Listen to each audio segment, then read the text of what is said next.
Olá, amigo da Novo Tempo, está começando o programa Lições da Bíblia. Você é muito bem-vindo ao programa mais uma vez. Estou feliz em estar falando com você de norte a sul, leste a oeste deste imenso e maravilhoso Brasil, que está sempre acompanhando a programação da TV Novo Tempo. Obrigado mesmo pela sua audiência. Você sabe que aqui no programa Lições da Bíblia nós temos sempre um tema específico para cada temporada, 13, 14 semanas às vezes, um tema único, estudando, esmiuçando bem aquela mensagem da Palavra de Deus. E o tema desta temporada é unidade em Cristo. Como é importante a gente entender a unidade em Cristo, a sermos dispostos a ser unidos uns aos outros, sermos unidos uns aos outros, a praticarmos a unidade no poder de Cristo, porque a verdadeira unidade ela só é possível em Cristo, não é possível pela habilidade humana, porque nós somos pecadores e falhos, não é possível por nenhuma outra habilidade, mas somente em Cristo. A cada semana nós recebemos convidados aqui no programa e desta vez não é diferente. Eu tenho o prazer aqui de receber dois pastores amigos que vêm da região sul do Brasil, do escritório da Igreja Adventista do Sétimo Dia para a região sul, que fica em Curitiba, que nós chamamos carinhosamente de União Sul Brasileira. Aqui mandamos um abraço a todos os amigos dessa bonita região. Pastor Mício Urbano, muito bem-vindo, pastor. Olá, pastor Lanza. Prazer recebê-lo. Tudo bem? Tudo bom, graças a Deus. Prazer também estar com você aqui, obrigado pelo convite. Um abraço também a todos os amigos que estão junto conosco, e é sempre bom falar da palavra de Deus, é sempre bom estudar a lição e poder falar das coisas do reino do céu, né? Verdade. Pastor Mício, acho que comigo aqui no programa é a primeira vez, né? Primeira vez. Primeira vez que está participando com a gente, que bom. Já tinha estado uma outra oportunidade no Lições, mas... Não era eu ainda. Eu acho que eu tinha saído para o Anjos. Exato. E era o pastor Gilmar, né, que estava aqui. Que bom. Pastor Mício cuida da área de evangelismo da União Sul Brasileira, é isso, né, pastor? Está sempre envolvido com os projetos evangelísticos. Exatamente. Como é que tem sido esse trabalho ali? Olha, é uma experiência bonita, na verdade, ali na União Sul, que compreende os estados de Paraná, Santa Catarina e Rio Grande do Sul, nós somos cerca de 185 mil membros da igreja, somos 2.195 congregações, e você conhece, os amigos conhecem o Sul, ele é assim uma região muito bonita em termos geográficos, e também tem muitas pessoas que vieram de outras regiões do mundo, tem uma influência muito forte de alemães, de italianos, europeus ali. Então, realmente é um desafio a pregação do Evangelho, mas Deus tem abençoado muito, a gente coordena toda a área de evangelismo nos 3 estados, todos os projetos que têm a ver com o alcance, a pregação do Evangelho e movimentar a igreja, especialmente os irmãos da igreja. Nós temos lá um slogan que é o cada um salvando um, que é o nosso grande objetivo, movimentar os irmãos para que cada membro da igreja tenha a convicção no coração de que ele precisa salvar outras pessoas para o reino de Deus. Essa é a nossa missão, né? Como filhos de Deus, como cristãos, a gente sempre ter essa visão de estamos aqui para salvar outros, né? Levar Jesus a outras pessoas. É verdade. Muito bem-vindo mais uma vez. Obrigado, tá bom, pastor? Tenho o pastor. prazer também de receber pastor Hélio Machado, primeira vez também no programa, né, pastor? Primeira vez. Pastor Hélio, ele cuida de uma área muito especial lá na região sul do Brasil, que nós chamamos a área de publicações, não é, pastor? Fala para a gente um pouquinho sobre como que é esse trabalho, como é que você tem desenvolvido esse trabalho. Primeiramente, é um prazer, pastor Lanza, estar aqui na Novo Tempo, né? Primeira vez nas Lições da Bíblia, e poder estar participando do estudo tão importante da nossa lição da Escola Sabatina, que tem como foco a Palavra de Deus, né? Sim. Um pouquinho da região sul do Brasil, que pega os 3 estados, né? Pega Paraná, Santa Catarina e Rio Grande do Sul. E nós temos por responsabilidade ali distribuir a literatura, levando informações sobre saúde emocional, física, espiritual nessa região. Que é a área de publicações, né? A área de publicações. Nós temos ali em torno de 300 comportores efetivos, aproximadamente. Sim. São pessoas que trabalham permanentemente. Comportor é aquela pessoa que vive da distribuição de livros, da venda de livros. Isso mesmo. E estudantes que no período de férias, quando se encerra o período letivo, eles vão para a nossa região, em torno de 750, 800 estudantes, que ali a cada férias estão conosco. Você sabe que eu trabalhei com livros 16 férias, né? Como bastante aluno estudante, como aluno estudante. Foi uma beleza, uma faculdade, viu? É uma faculdade, quer dizer... Muitas histórias, né? Muitas histórias, uma bênção realmente. Muito bom. Prazer recebê-lo, pastor Hélio. Prazer todo nosso. Você é muito bem-vindo, assim como o pastor Mício. Você também em casa é muito bem-vindo. E eu convido vocês para fazer uma oração com a gente agora, para começarmos o programa. Pastor Mídio, pode orar para nós, por favor? Posso. Querido Pai que estás no céu, Senhor, te agradecemos por estarmos aqui, por o Senhor permitir que nós possamos abrir a Bíblia e de forma especial pedimos uma bênção para o pastor Lanza, para o pastor Hélio, para mim e para cada um dos nossos amigos que estão agora assistindo. Amém. Que esse momento o Teu Santo Espírito possa alcançar o nosso coração, que a gente possa estudar esses assuntos tão importantes e eles possam trazer paz ao nosso coração e também possam trazer esperança de que temos um Deus que cuida de cada um dos seus filhos. Nós oramos agradecidos, no nome de Jesus. Amém. Amém. Vamos ouvir agora o vídeo Palavra do Autor com o pastor Dennis Fortin. Esse aviso que vem dos testemunhos de Ellen White é muito crucial, um aviso muito importante. Acredito que o que Ellen White quer que entendamos aqui, não apenas em sua geração, mas por todas as gerações seguintes da nossa igreja, e de fato qualquer comunidade cristã, é que às vezes algumas questões causam crises. Todo tipo de crise dentro das congregações locais e talvez denominações de igrejas como um todo. E temos que tomar cuidado com coisas que causam essas dificuldades e entender o porquê e como devemos tentar desfazê-las para conservarmos a unidade da igreja.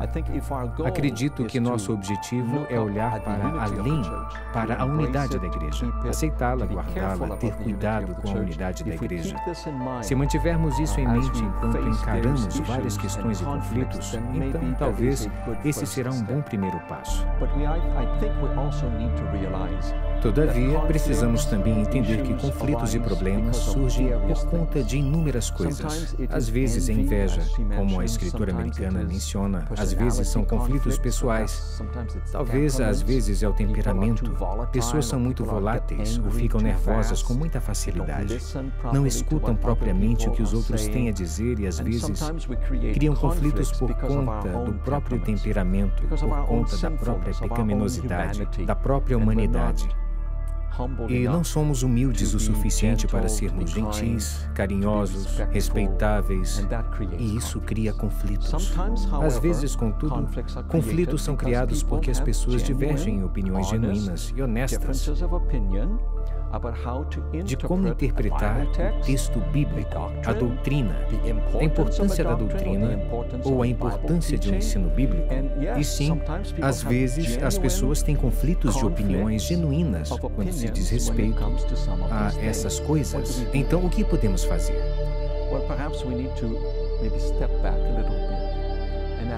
Talvez precisemos nos perguntar qual é a doutrina ou ensinamento bíblico crucial. Isso é algo que realmente importa. Tudo vai se desfazer por termos opiniões diferentes?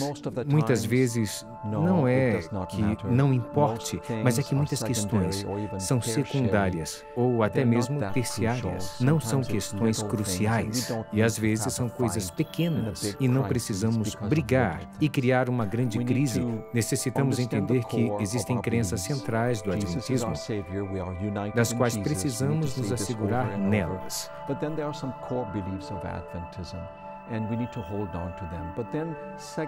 No entanto, questões secundárias são tão cruciais para criarmos uma divisão por conta de coisinhas pequenas. Precisamos compreender também que, em uma igreja grande, igual à nossa, há muitos grupos étnicos, diferenças culturais. Temos muitas diferenças.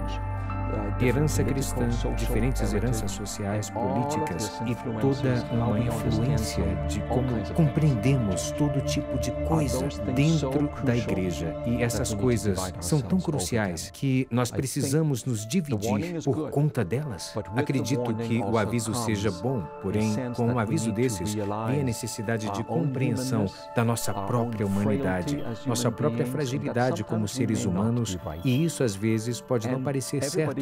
A cada opinião pode parecer boa e isso deve ajudar-nos a desfazer algumas dessas crises. Espero que o Espírito Santo, que Deus nos dê sabedoria, gentileza e humildade, o espírito de arrependimento para admitir que às vezes não precisamos brigar por conta de pequenas questões. E com o vídeo Palavra do Autor, a gente já tem uma ideia para onde nós estamos indo nesta semana, em que estamos estudando imagens de unidade. Né? A Bíblia tem algumas imagens que ela usa. O que a Bíblia fala quando a gente estuda, quando a gente lê sobre essa questão da unidade? Que símbolos ela usa? E é interessante, pastor Hélio, que quando a gente começa a ler a Palavra de Deus, a gente percebe alguns desses símbolos, que é sobre os quais nós vamos falar nessa semana, para poder mostrar e para poder exemplificar. Eu acho até que que o autor da lição quis mostrar exemplos diferentes de símbolos para a gente entender melhor a unidade. Seria mais ou menos nessa linha que o autor caminhou? Isso. O autor desse trimestre, ele de forma muito feliz, ele nos trouxe exemplos que fazem com que nós compreendamos de forma muito clara o propósito de Deus no que diz a unidade do seu povo, a unidade da igreja. Né? Nós temos como exemplo que ele destacou de forma assim bem clara a questão do santuário, né? Que exemplifica ali a questão de Jesus, o plano da salvação, tudo em símbolos para que nós entendamos de forma bem clara, né? Na nossa capacidade de compreender ali o propósito de Deus, a mensagem de Deus. É verdade.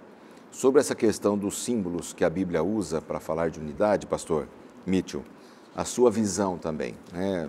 Por que será que a Bíblia usa tantos símbolos para falar de unidade? A Bíblia, na verdade, é um livro simbólico, né? E quando a gente fala de unidade, a gente também logo já pensa na pessoa de Deus, né? Que a Bíblia fala que é o Pai, o Filho, o Espírito Santo. E embora eles sejam três pessoas, embora é bem complicado entender, talvez de forma tão clara para nós, eles conformam a unidade, né? Eles são três pessoas, mas uma única unidade em pensamento, em ação, em raciocínio. A lição também fala um pouco sobre isso. E aí esse Deus que são três pessoas, mas que é uma unidade só, ele escolhe um povo e determina algumas imagens na Bíblia. Assim como, por exemplo, Jesus compara o Espírito Santo com o vento, lá em João capítulo 3, né? Aquele que é movido pelo Espírito Santo é como o vento, vai de um lugar para o outro, muitas vezes não sabe para onde ele vai. A Bíblia utiliza a figura do fogo também para se referir algumas vezes à ação divina, o Espírito Santo. A lição dessa semana vai falar também sobre algumas imagens que identificam a unidade, como, por exemplo, o povo de Deus, como, por exemplo, o templo, como, por exemplo, o corpo humano, enfim. Eu acredito que até por uma questão didática, né? Didática. Até para a gente entender, porque se fosse puramente na mensagem assim, mais teológica, mais a fundo na doutrina sobre a unidade, alguns teriam dificuldade para entender. E quando a gente exemplifica com esses símbolos, se torna mais fácil, né? Para a gente entender todo esse contexto da mensagem da Bíblia, né, Hélio? Veja que é necessário, nenhum símbolo é completo em si mesmo. É verdade. É necessário haver vários símbolos para que nós tenhamos uma ideia mais completa do que Deus quer nos dizer. E a lição nos deixa claro isso, né? E exatamente no que diz respeito ao povo escolhido de Deus.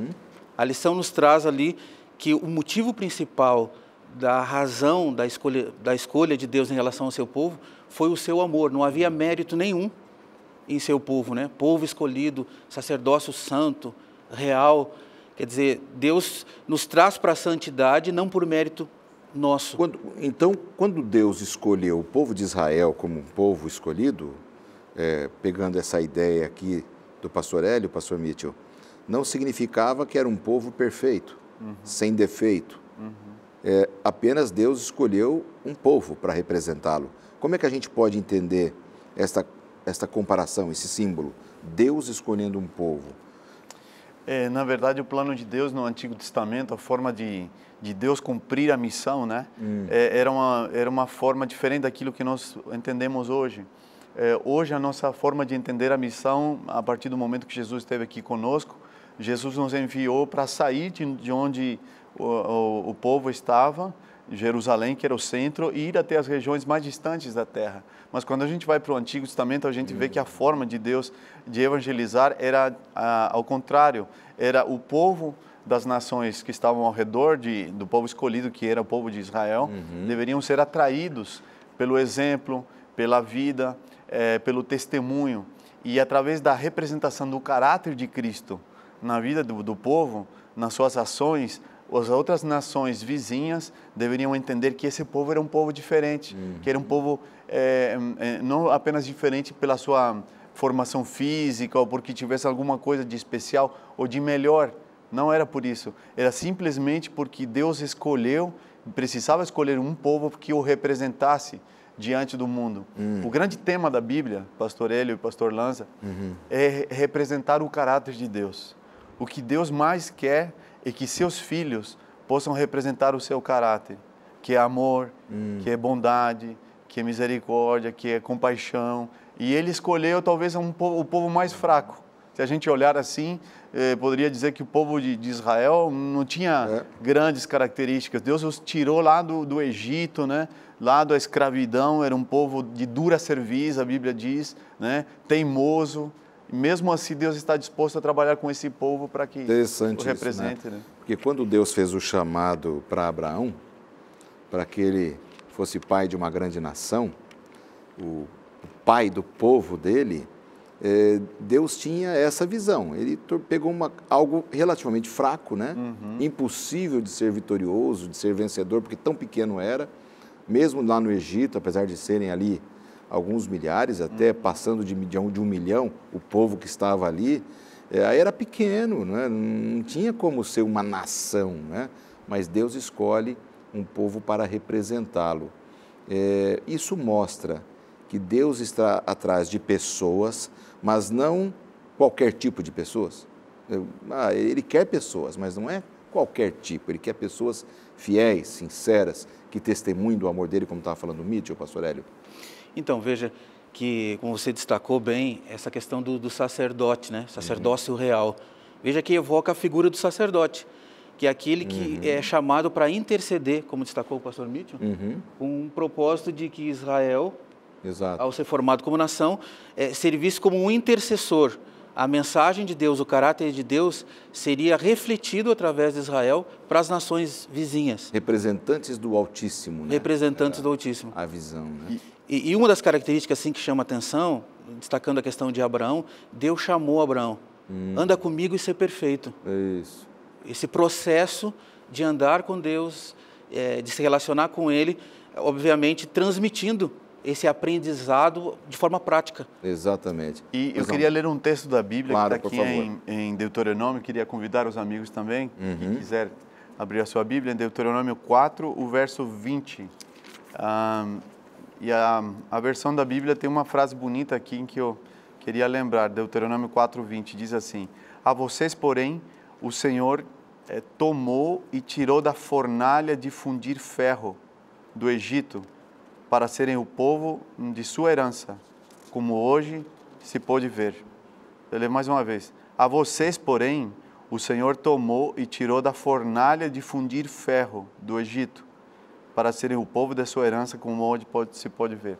Eu encontro aqui uma comparação entre o chamado que Deus faz no Antigo Testamento para a escolha de quem seriam os seus representantes para difundir a sua mensagem, e na forma como Jesus escolheu os seus discípulos no Novo Testamento.